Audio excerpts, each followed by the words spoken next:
If you're a Dragon Ball fan, you probably take pride in criticizing the franchise for better or worse, and over the years, one of Dragon Ball's biggest criticisms has been its usage of its side characters. With Goku and Vegeta leaps and bounds above their friends, the writing has simply put the side characters off to the side. But for once, my fellow Dragon Ball fans, a blue moon has arisen above the night sky, and we have ourselves an example of the perfect way to write Dragon Ball side characters, and this is in Dragon Ball Super, Manga Chapter 57. Now as we begin, we will start off with Bulma. As we can see, Bulma has crafted drones that give her the ability to record her friends' fights, and what makes this truly fascinating is how these drones are able to capture what these fighters are doing when you consider the extreme speeds the Dragon Ball characters have been fighting on. So while Bulma isn't a fighter, we can see at the very beginning of the chapter that she finds a way to get her friends that aren't fighting involved in what's going on. And as we've seen throughout Dragon Ball history, having a spectator element to a battle truly captures the intensity of the fight itself, because we can see Bulma and her friends reacting to the battle just as we as the audience are. But as we move on to the first battle itself, we have the battle between Krillin and Unova, the bear-like character from the Galactic Prison Brigade. And as we dive deeper into the history of Krillin's fights, we've always seen that while Krillin has usually been outmatched against his opponents throughout Dragon Ball history, he always uses his quick wits to get himself out of tricky situations. A key example would be when Krillin and Gohan were fighting against Dodoria on planet Namek. While Krillin was much weaker than Dodoria, he found ways to trick Dodoria and to allow both himself, Gohan, and Dende to escape. And had it not been for that situation and Dende had gotten killed, our fighters would have been in a lot of trouble. And when we go back to chapter 57, he is able to use his energy control to move his destructo discs around, injuring Unova by slicing his cheek. And as the fight continues and Unova starts to pick up on Krillin's abilities, Krillin once again outsmarts Unova by using an after image technique. He then follows this up by directly hitting him with a Kamehameha. And we can see here from the writing of this manga chapter that they are self-aware of Krillin's quick wits and his ability to quickly adapt and battle against stronger foes. And this all proves one of the key reasons as to why Goku wanted to recruit Krillin for the Tournament of Power. While Krillin is much weaker than the top tier Dragon Ball characters, he is able to evolve and engage with much stronger foes because of how he can think. And this truly proves how great of a natural fighter Krillin is.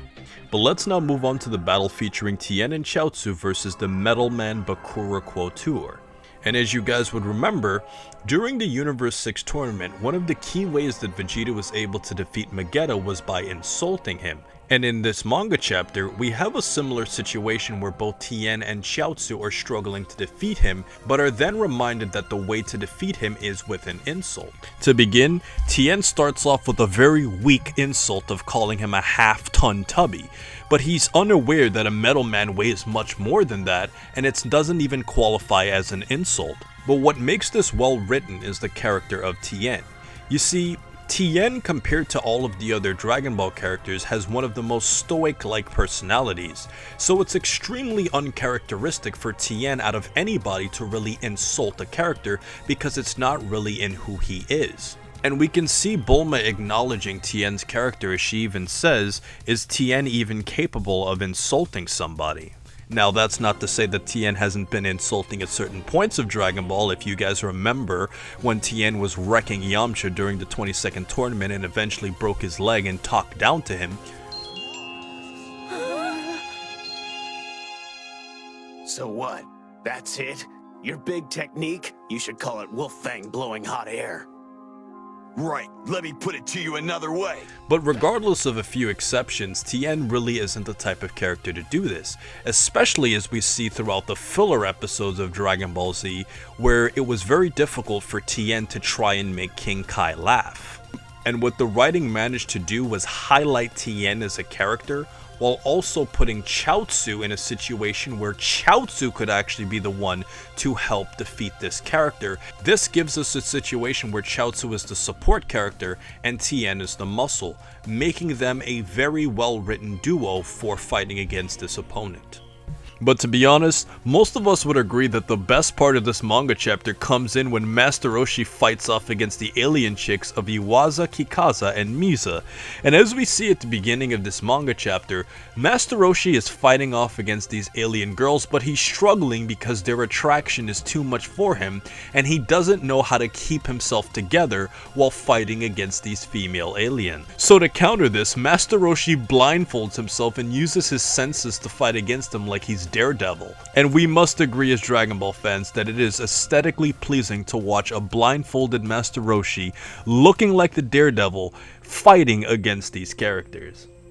Especially when you consider the fact that he's fighting better without being able to see them. And this humor was hinted way back in the Tournament of Power, where Master Roshi had to train against poor as an attractive woman in order to prepare himself for these battles. But everything changed when all three of these alien chicks decided to fuse into a bigger, less attractive woman. And this time, Master Roshi was struggling for totally different reasons. This time because he was outpowered instead of distracted. But as we move on to the androids, it started in chapter 56 and expanded in 57, where we see that Gohan and Piccolo had the upper hand against the android known as 7-3.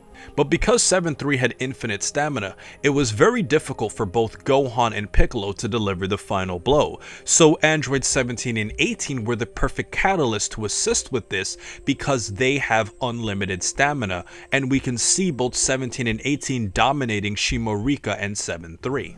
But what makes the writing creative here is it fights android with android and uses something that used to terrorize our heroes and makes it a weapon against a villain.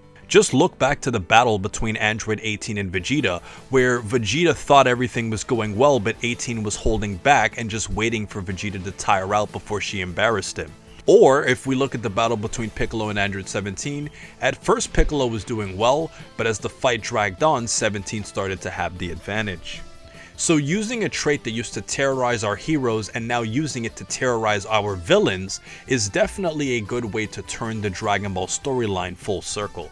But of course we can't leave out our good friend Yamcha, and as we see in the battle against Zaoyogi, Yamcha is getting wrecked once again. And while there's nothing really special about Yamcha's particular performance, the one good thing about this is that it revitalized Yamcha's true desire to get into fighting again.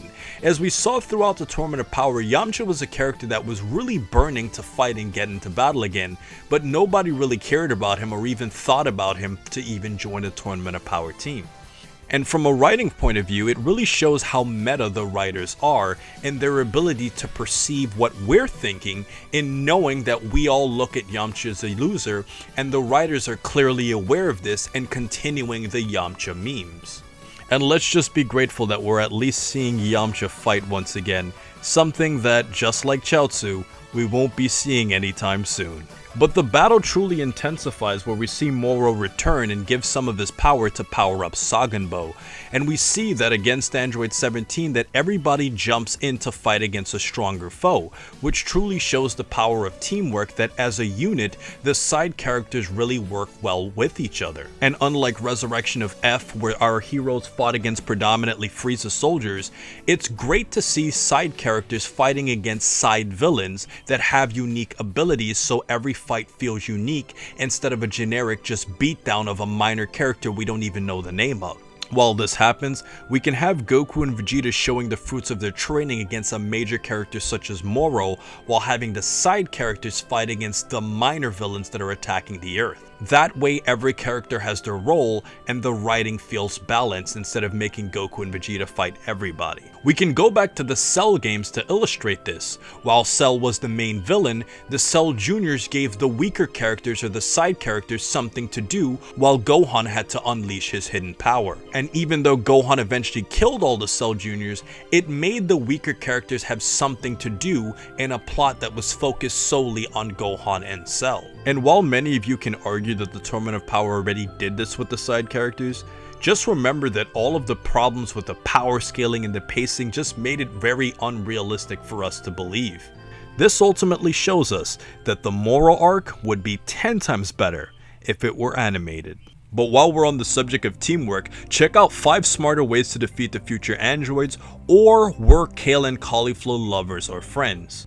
And if you want more about Goku and Vegeta, you're definitely going to want to see the 5 phases of Goku and Vegeta's rivalry. And until next time, stay cool and stay safe, my friends.